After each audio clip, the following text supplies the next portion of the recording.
네,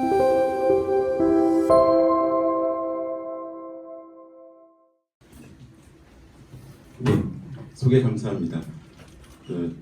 소개가 너무 과하셨던 것 같은데요. 아마 발표자를 급하게 구하시는데 제가 응했던 이유인 것도 같습니다. 상속세제 개편 방안은 저도 예전에 이제 다른 데서 발표를 했었고 계속해서 업그레이드하면서 바뀔 때까지 발표를 지금 한다고 생각하고 있습니다. 아마 다른 데 가서 또 발표를 해야 될 것 같은데요. 지금 보시면 오른쪽에 있는 부분은 제가 요즘 이제 저희 학교도 AI 관련해서 여러 첨단 분야에 힘을 쏟고 있는데요. 이 부분 AI를 이용해서 그림을 만들어봤습니다. 여러 가지 수정을 거쳐서 이루어졌는데요. 근데 이제 AI를 통해서 보면 또 못하는 게 글자를 인식하는 게 어렵거든요. 그래서 이 유언장 글씨가 좀 익숙하지 않은 부분이 이제 그런 측면이 있습니다. 이야기를 풀어가고 있어서 지금은 유언장 형태로 되어 있죠. 우리나라는 유언장 작성을 하지 않고 있거든요. 그래서 통상 상속이 이루어질 때 보면 보통 이제 100억 정도 하는 곳은 반드시 가족 간의 분쟁이 일어난다고 로펌에 계신 이야기를 주시더라고요. 근데 우리가 초점이 가는 부분은 이러한 상속이 이루어질 때 상속세 어떻게 할 것인지, 그래서 7가지 정도를 가지고 제가 설명을 드리려고 합니다. 그래서 제 부분은 여기 이제 한미정책 포럼을 보니까 경제학자들이 많으시더라고요. 그래서 통계 부분을 좀 넣었고요. 제가 이제 학교가 세무학과 세무 전문이다 보니까 저희 학교는 법학자도 있고 그 다음에 이제 회계 그리고 재정학 하신 분도 있으시거든요. 이야기를 나누다 보면 약간 학문적 분야에 따라 성향이 좀 틀리더라고요. 그래서 법학하시면 숫자 잘 넣지는 않습니다. 근데 저는 이제 법대에서 세법을 공부를 했고요. 근데 이제 누가 만나냐가 굉장히 중요하잖아요. 자꾸 이제 세무학과에도 근무하기도 하고 세법하다 보니까 저도 논문에 숫자를 넣고 넣습니다. 근데 이제 전문가 봤을 때 부족한 부분이 있긴 한데 상속세 증여세 통계 부분은 2024년까지 해서 자료를 넣었던 부분 말씀드리겠습니다. 그 다음에 세금이 이제 25개가 있는데요. 뭐 내용이 있긴 합니다만 우리가 그 중에 상속세와 증여세 이 두 가지 세목에 관한 부분을 다루게 되는데 특히 상속세 부분을 다룰 예정입니다. 근데 이제 어떻게 보면 우리가 국세만 있는 게 아니라 지방세 부분의 경우에도 상속이 이룰 때 여러 취득세 문제라든가 여러 분이 존재를 하게 되는데, 그래서 저도 2003년도 말씀하셨는데 처음 학교 올 때 보니까 저보고 보통 학교마다 좀 분위기가 다르잖아요. 교수님들 하기 싫은 과목을 신입교사 시킵니다. 그때 시켰던 부분이 지방세법을 저보다 강의를 하라고 하더라고요. 그래서 지방세의 큰 덩어리 부동산이거든요. 근데 부동산은 상속으로 들어가면 우리 주로 상속을 했을 때 현금 들고 있는 사람 많지 않거든요.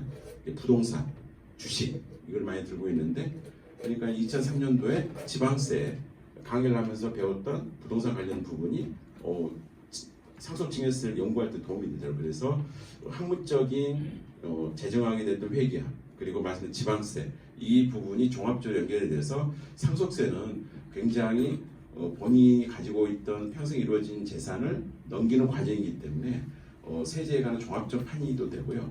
특히나 유언장 말씀드렸는데 민법이라고 하는 법학적인 성향이 강합니다. 그래서 저도 25개 세목 중에 어디에 초점을 맞출 것인가를 고민을 하다가 결국 상속증여세 이 부분이 이제 법학 분야에 계신 분들이 되게 법적인 이슈가 많이 생깁니다. 최근에 그제 대법원 파기환송난 사건도 보면 재산 분할이기도 한데 이게 다 상속세나 증여세에 연결이 될 수 있는 부분이거든요. 그래서 전 배경은 법학이고 그나마 재정학 분위기를 하려고 했다. 다만 이제 국세청에서 개방직을 통해서 국세행정에서 실제로 복장 한 15개월 정도 했었고요. 그래서 개방직 형태로, 그래서 아마 송은유 교수님 그 말씀을 주셔서 아마 국세청 관련해서는 지금도 여러 위원을 하고 있습니다만 과세 현장 부분에 있어서 상속세 증여세를 들어보면 상속세라는 건 평생이 이루어진 거지 않습니까? 그러다 보니까 재산이 이루어질 때 특히 덩치가 크기 때문에 그건 좀 모두 다 거의 들여다본다고 보시면 될 것 같아요. 그래서 평가 문제도 있고, 그다음에 심판원 같은 경우도 들여다보면 이제 우리가 세금을 매기도 아니면 불복이라는 제도가 있거든요. 불복이라는 부분은 우리가 1% 정도가 불복이 이루어집니다. 불복이 이루어져서 돌려주거든요, 돈을. 그래서 모 국세청장님이 이제 국감에 어제 이제 국세청 국감을 했는데요. 뭐 지금 국세청장은 아니고 예전에 국세청장님이 이제 국정감사할 때 100개를 만드는데 하나 정도 잘못되는 거 그거 어떠냐 이야기했다가 아주 대통 혼나는 걸 봤습니다. 통계에 오르죠. 어떻게 보면 100에 하나 정도는 적을 수 있지만 납세자 개인을 봤을 때 굉장히 큰 세금이 상속될 수 있거든요. 그래서 제 배경 정도 말씀드렸습니다. 나머지는 송원재 선생님 과찬이라고 말씀을 드리고 보시면 이제 전반적인 이야기 잠깐 드릴 거고요. 우리가 바로 7가지 쟁점을 들어가기 전에 앞서서 상속세에 대한 기본 이해를 좀 드리는 게 이해할 때 도움이 되지 않을까 싶습니다. 물론 어느 자리에 가는지를 제가 항상 들여다보는데요. 여기도 아미축제 포럼 홈페이지 들어가고 그랬어요. 어떤 분이 모이시나 뭐 송원재 교수를 통해서 또 듣긴 하겠지만 그 이제 주요 쟁점을 보면 점점 약화되는 걸 볼 수가 있어요. 어느 모임에 가면 이거 다 필요 없다, 없애라. 근데 이제 과연 없앨 수 있을까? 특히 현 정부에서 없앨 수 있을까? 제가 오기 전에 2023년 논문을 하나 봤어요. 논문이 유럽에 있는 교수 3분이 논문을 썼는데요. 18세기부터 1990년대까지 80여 개국의 상속세가 만들어지고 없어지는 걸 분석을 했더니 2가지의 기준이 있더라. 하나는 세수확보 문제. 그러니까 소득세나 소비세. 우리나라 같은 VAT라고 해서 부가세 방식을 갖고 있잖아요. 미국은 부가세가 없습니다. 그래서 소비세 이제 큰 틀에서 보면 세수가 확보가 되는 경우에는 우리나라의 경우는 이제 상속증여세를 합쳐서 4% 정도 되거든요. 그래서 세수에 큰 영향이 없으면 없어지기도 하더라. 스웨덴이 그 영향도 있었거든요. 그래서 상속세 없애는 걸 봤더니 세수의 차이가 미미하기 때문에 없어진 경우도 있었고, 근데 이제 많은 나라도 존재를 하거든요.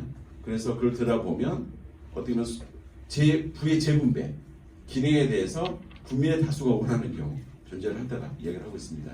그러면 이제 어느 모임에 가면 상속세 폐지를 화끈하게 해달라고 말씀하시는데 현 정부를 보면 앞부분에 세수가 미미한 부분은 사실은 갑자기 늘어나긴 했지만 상대적으로 그래서 국민의 다수가 원할 것인가. 그래서 굉장히 오래전에 그 방송국에서 지나던 그 이제 시민을 상대로 상속세 폐지 어떻게 생각하느냐? 90% 이상이 찬성을 하더라고요. 90%. 그 다음에 질문을 바꿨어요. 똑같은 사람한테. 우리나라도 10억이 넘었을 때 작동을 하거든요. 이것 저것 공제해주면 10억이 넘었을 때 상속세가 작동을 합니다. 그래서 10억 넘어야 상속세가 과세되는데 그러면 상속세 어떻게 생각하느냐? 90% 이상이 유지한다고 입장을 바꾸더라고요. 그래서 상속세라는 거는 실제로 내야 될 사람 입장과 그렇지 않은 사람 입장이 좀 갈려 있어서 아까 말씀드린 대로 2023년에 유럽 교수 3분이 냈던 논문도 상당 부분 국민의 다수가 원했을 경우에는 유지되더라라는 겁니다. 그래서 폐지 부분의 경우는 저도 약간 두 번째 단계 너무 과하다라는 생각을 갖고는 있어요. 결론 말씀드리면 우리가 10에서 50% 세율을 갖고 있는데 일본이 55%거든요. 근데 이제 언론 기사와 이제 학자의 부분에 간격이 있긴 한데 이게 이제 자녀한테 상속을 줬을 때 세율은 OECD 국가 2번째가 맞습니다. 근데 자녀가 아니라 자녀를 넘어서 사촌이라든가 했을 때 더 높은 세율도 있거든요. 그래서 근데 이제 그 언론이라는 건 제한이 있기 때문에 앞뒤 다 자르고 야 일본 다음에 우리가 2번째다라는 거 하고 거기다 이제 주식 같은 경우는 할증평가 있잖아요. 상장 주식 같은 경우도 우리 10% 할증이 되면 50%를 적용받는 상속재산이 모두 주식이다. 그리고 경영 프레임을 보호를 해서 일률적으로 10%를 할증을 하고 있거든요. 우리나라의 경우에. 그러면 60%다. 그래서 일본을 제끼고 우리가 세계 1위다. 그래서 뭔가 여기는 이제 상속세를 폐지하기 위한 논리를 만들기 위한 건데 그래서 저희가 이제 논문 쓰거나 할 때는 저도 기본적으로 높다고 생각하고 있고요. 그런데 뭐 최고다 이런 부분의 경우는 이제 레토릭을 만들어야 되니까 이제 그런 분이 있습니다. 그래서 그분도 좀 소개해놨고요. 그 다음에 유산식세제로 전환을 들여다보면 올해 3월에 정부에서 유산취세 전환이 됐을 때 법 개정안을 입법에 의뢰했습니다. 제가 이제 문재인 정부 때 그 재정특위 있었는데 문재인 정부 재정특위 결과가 이제 거의 2년이 이제 운영이 되는데요. 유산시세의 도입을 긍정적으로 발표를 했거든요. 문재인 정부 때 초기에 저도 그 위원을 들어가긴 했는데 단서가 세수 중립. 그렇다고 해서 세금이 줄어서는 안 된다. 그게 작동이 안 됐죠. 그다음 윤석열 정부의 경우에는 여기 세율 인하 50% 세율 인하가 상당히 쟁점화됐습니다. 그래서 경제지를 보시면 굉장히 집중적으로 상속세 부담에 따라서 요즘은 싱가포르를 많이 떠나거나 기업이 문을 닫거나 해외 이전하는 거는 부분이 경제지에서 집중적으로 기사하는 걸 볼 수가 있습니다. 그래서 유산시세 부분은 저는 찬성하는 입장이고요. 근데 이 부분이 누진술 체계야. 그러니까 누진세라는 걸 합쳐지면 세율이 높아질 수 있거든요. 그러면 쪼개면 세금이 줄 수가 있어요. 그래서 유산시세의 경우에는 기본적으로 아까 문재인 정부 말씀드리긴 했는데 쪼개는 측면에서 보면 세수가 줄기 때문에 이거를 현 정부가 받아들일 건가 그런 문제는 있습니다. 그 다음에 이제 법안을 제가 소개를 하는데 쉽게 유산세에서 유산시세 전환하는 경우에는 결국 개념만 바뀌는 게 아니라 줄줄이 법령 바뀌어야 되는 게 너무 많아요. 뒤에 소개의 경우는 자료로 가는 말이죠입니다. 그 다음에 이 부분 유산시세에도 관련이 있는데 저는 찬성하는 입장이에요. 네. 이게 이제 녹화된 거로 알고 있는데요. 우리 이현만서 보여줄까요? 배우자가 상속받았을 때는 이제 유산시세가 4나라가 있거든요. 다 이제 자료로서 좀 설명드릴 겁니다. 미국과 영국, 덴마크, 우리나라. 근데 그런 나라의 경우가 유산세 방식입니다. 거기는 배우자로 상속이 됐을 때는 한도가 없어요. 그러니까 넘어갈 때 세금 부담이 없다는 거죠. 지금 당장의 세금 부담은. 근데 우리나라만 존재를 하거든요. 우리나라의 경우는 3억에서 5억에서 기본적으로 그 30억까지 법적 상속분을 넘어서 상속을 받는 경우에는 30억까지 한도를 둬서 30억 딱 그 멈춰 있거든요. 대신에 오히려 이혼을 통해서 재산분을 하면 그 한도가 적용이 안 돼요. 이혼을 하면. 그래서 어제 나왔던 거기 보니까 액수가 저희가 그 1조 4천억 정도 되잖아요. 1조 4천억. 만약 그게 2심에 따라 재산분이 이루어지면 거기에 대해서 자기 몫을 차는 거기 때문에 상속받은 게 아니거든요. 그러면 한도가 없어요. 이혼하게 되면. 그래서 우리나라 제도가 신직하게 말씀하신 분은 죽기 전에 이혼하라는 법으로 되어 있다. 그 비판을 좀 하고 있습니다. 그래서 저 같은 경우는 한도 부분은 배우자 단계가 아니라 자녀한테 넘어갔을 때 세대를 넘어갔을 때는 어떠냐 이런 생각을 갖고 있습니다. 다만 이제 반대하는 입장의 경우에는 그렇게 해서 테스트 플랜을 통해서 결국 세금을 줄게 될 거다. 그래서 비판을 준 데 있고요. 그 다음에 이제 경제 관련된 분들 만나면 이게 굉장히 가압상속 공제에 대한 관심이 많으세요. 저는 한도 늘리는 건 좀 신중한 입장입니다. 신중한 입장. 근데 경제계에 있으신 분들은 이제 중소기업, 일부 중견기업까지 늘어났습니다. 그 다음에 대기업들에 대한 말도 있긴 한데 그래서 가압상속 공제라는 거는 기업을 갖고 계신 분들이 이제 70대, 80대 되면서 기업을 이제 물려줘야 될 상황에서 이 제도의 확대 부분을 경제계에서 많이 이야기를 하고 있어요. 그래서 일부 개정은 이루어졌고요. 그 다음에 공익법인. 우리가 지금 상속이라는 거는 내가 가지고 자녀한테 넘겨줬을 때 세부담이 어떻게를 보고 있지만 꼭 자녀한테 물려는 게 맞을까? 자녀. 물론 이제 우리나라의 경우에 어제 국감자료를 보니까 매년 4조 정도를 해외에 있는 자녀들에게 송금을 한다고 그러더라고요. 4조 정도를. 근데 이제 이런 상황에서 상속 같은 경우도 자녀에 물려주는 우리 전통적인 게 있긴 하지만 공익법인을 통해서 좀 사회 환원하는 방식 이런 부분도 특히나 영국 같은 경우는 레거시 10이라고 그래서 상속 재산의 10% 이상을 공익법인에 기부를 하게 되면 영국은 유산세 방식이긴 한데 세율이 하나거든요. 40%. 그럼 세율을 깎아주겠다. 10% 깎으니까 36%가 되잖아요. 그 제도를 내서 유산기부가 확 늘었어요. 그래서 그 제도 부분 제가 최근에 연구하고 있는 거고요. 그래서 실은 이야기할 거 다 했습니다. 왜냐하면 이제 이야기다 보면 옆으로 가다 보면 제일 중요한 게 시간이잖아요. 지금 제가 7시 40분 시작했으니까 제가 부탁한 게 40분이어서 8시 10분에 끝내야 됩니다.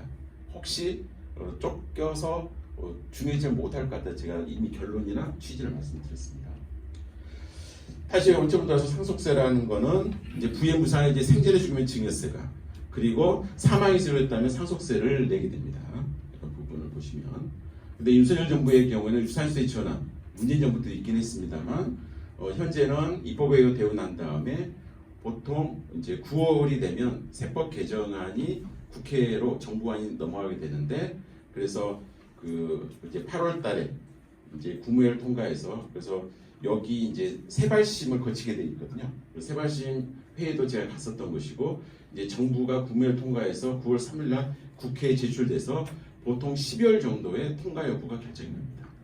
근데 여기서도 이재명 정부의 경우는 상증세법 개정안이 따로 이런 의미, 많은 개편의 의미는 들어와 있지 않습니다. 근데 이제 실은 대선 국면에서 세율 인하할 것이냐 그 부분이 이제 그 지금의 야당의 입장이 가까웠고요. 그게 이제 상속 이제 공제 부분의 경우는 서울의 아파트 가격이 지금 이제 부동산도 토지거래 허가제가 작동이 되고 그래서 굉장히 강력한 부동산이 이제 그 과열되는 부분이 현 정부가 이제 발표를 하긴 했는데요. 서울의 집값이 문재인 정부 때 서울의 그 아파트의 중위값이 6억에서 10억을 뛰었거든요. 두 배가 뛰었어요. 그게 이제 어떤 의미였느냐? 상속세가 10억일 때 작동한다고 그랬잖아요. 그러니까 서울에 집 한 채 가신 분들이 모두 상속세 범위에 들어와 버린 거예요. 이제 그게 표하고 연결이 되겠죠. 그러니까 중산층 문제. 그래서 지금의 여당도 이 공제 부분을 좀 손을 댈 것처럼 이제 이야기가 나왔던 거죠. 근데 이 부분은 결국에 세부담, 세수 감소 부분이 영향을 줄 수도 있어서 어쨌든 실제로 이번 개정안에는 반영이 안 돼 있습니다. 어느 순간은 그 논의할 가능성이 있고요. 그 다음에 이제 그 소개할 때 보니까 주식시장 밸류업 관련해서도 이게 이제 안내문을 제가 받아보니까 주식시장 밸류업을 얘기하시더라고요. 제가 이제 금융위 같은 경우에 금융이나 금감원에서 이루어진 토론에서 이제 그 토론자로 가봤더니 상속세를 밸류 관련해서 관심을 좀 가지시더라고요. 그러니까 상속하는 입장에서는 50% 30억 초과는 50% 세율이 작동이 되거든요. 할증 평가를 제외하면 그러니까 절반을 이제 국가가 지하는 거죠. 그래서 어떤 이제 세법 교수님 이렇게 말씀을 하세요. 자기가 그 죽을 때가 되면 이제 되면 모르는 가족이 항상 등장을 한다. 그래서 제일 처음에 저 같은 경우는 돈이 좀 있으신 분들은 다 그런 건 아니고 숨겨진 자녀들이 드러나는 경우가 있거든요. 이제 그거 이해하는 줄 알았더니 그게 아니고 국가라는 자녀가 딱 등장을 해서 절반을 가져간다는 거예요. 그래서 50% 가져간다는 입장에서 보면 주식이 가격이 뛰는 걸 원치 않을 수 있거든요. 그러니까 이제 시가를 통해서 주식 가치도 평가를 하지만 가족의 비상장 주식이면 그 가격이라고 하는 부분이 뭐 상장 주식도 마찬가지지만 그래서 주가를 누르는 경향이 있습니다. 상속을 앞두고서는.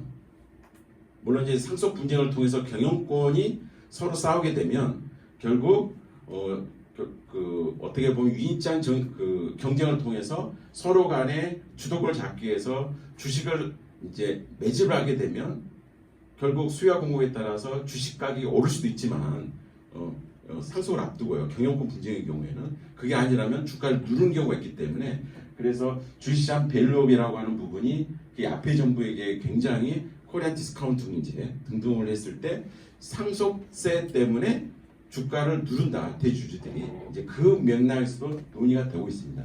그래서 저는 관점이 이렇게 상속세가 경제에 악영향을 주면 그걸 풀어줘야 된다는 입장을 갖고 있다는 거죠. 상속세가 결국에 가서 경제에 물론 이제 공평성도 중요하지만 부의 재분배라는 성격도 무시를 못하지만 경제 왜곡을 줄 정도면 그걸 고쳐야 한다는 저는 생각을 갖고 있거든요. 그래서 발표권의 7가지 쟁점을 가지고 말씀을 드릴 예정입니다. 현재 상여세액은 3월에 개했다 말씀드렸는데요. 구조가 1조부터 86조까지 규정이 되어 있는데 이제 목적이나 정의 규정 등을 통해서 일반적인 규정이 총칙 규정이 있고요. 법은 우리가 민법 총칙처럼 이것도 로마 등의 영향을 받아서 우리나라 독자적인 게 아니라 일본과 독일과 그 다음에 이제 그 법이 체계가 발달했던 로마법이 굉장히 체계화되어 있거든요. 그래서 이 총칙만 보더라도 이제 그 구유럽 쪽의 영향을 받은 거죠. 이게 이제 일반적인 내용이 들어있고 우리가 상속세와 증여세 계산 부분 별도의 사항으로 상속세 증여세의 경우에는 계산에 관한 부분이 여러 공제들이 다르거든요. 그래서 우리나라의 경우는 상속세법, 증여세법 따로 있던 것이 나중에 흡수를 시키고 상속세법으로. 그 다음에 96년에 상속세 및 증여세법이라고 그래서 세목에 보통 소득세법, 법인세법처럼 세목 하나에 법률 하나를 할당이 되는데 이건 법률 하나에 2개의 세목이 있다는 걸 96년도에 명확히 해놓고 있습니다. 그러나 재상을 보시면 60조부터 60조까지 이게 얼마짜리일까? 그냥 부의 무상이자를 말씀드렸잖아요. 그럼 제로예요, 제로. 근데 세금을 매기려면 이게 얼마짜리일까? 그래서 평가에 관한 부분이 시가와 근데 시가란 부분을 알기 어렵기 보조평가원에 서 평가 부분이 굉장히 중요합니다. 특히 상속증여세의 경우에는 그 다음에 신고하면 3% 깎아주고 신고 안 하면 가산세 매겨지고요. 결정에 따라서 국가가 고시설 보냄으로써 세액이 마지막 확정이 되는 겁니다. 그걸 보일 수 있는 게 좀 통계에 보면 12조 정도를 여러분들 아시는 그 대기업 종전에 우리 총수라는 이름 많이 썼죠. 그분이 이제 돌아가시면서 12조 세금은 이제 유족이 되게 되는데 신고하고 그 다음에 국가가 고시서 보내고 실제로 납부하는 그래서 통계가 굉장히 왜곡이 일어나요. 갑자기 12조라는 돈이 보통 4조 정도를 상속세를 걷는데 12조 오니까 통계가 왜곡이 되잖아요. 그래서 그 부분들 좀 소개를 해드릴 텐데 그런 다음에 여러 가지 기타 조항이 있고 세법은 또 부칙이 중요하거든요. 언제 적용되느냐 이런 구조로 되어 있습니다. 이걸 제가 학교에서 한 학기 동안 가르치거든요. 세금은 25개 중에 우리가 보는 거는 상속증여세 부분이고요.